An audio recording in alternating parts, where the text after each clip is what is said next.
guys. I am super excited. We just recently redid our schoolroom. Super pumped. So where we have our schoolroom is our bonus room, which is the room above the garage.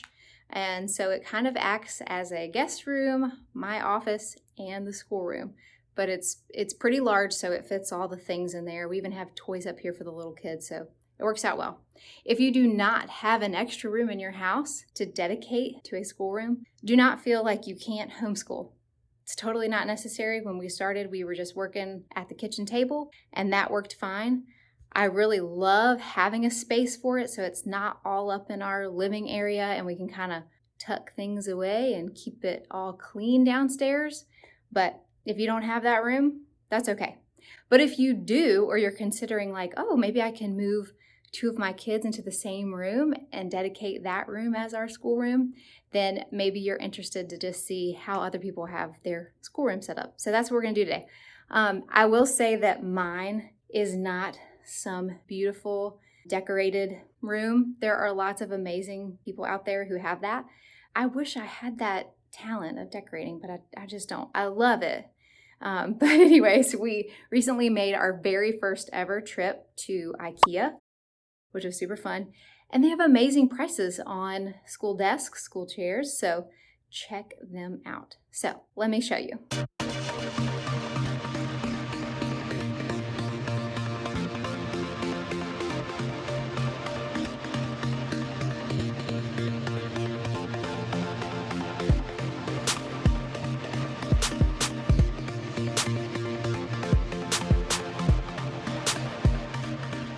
Okay, so here's where you enter our schoolroom. That's the door to the attic. Over here is our main school area. So I've got just 2 that I'm really mainly homeschooling this year. So I've got a rising 1st grader, rising 3rd grader. So we've got their desks here from IKEA. Love it, desk chair from IKEA. Bookshelf, and also his desk. And then my desk kind of comes right out in front of this little area, which I like. I'm kind of able to look at both of them while they're working. They can come up to me very easily and ask questions. And I also sort of act as a barrier between them and the littles, because I've got 2 littles right now. So my 1 and 3-year-old get to have this little table over here. I love it if they want to come in color. That's usually very short-lived, but there it is if they want it. We've got toys and the jumperoo, which is always in hopes to keep the baby wrangled, but he doesn't stay in there long.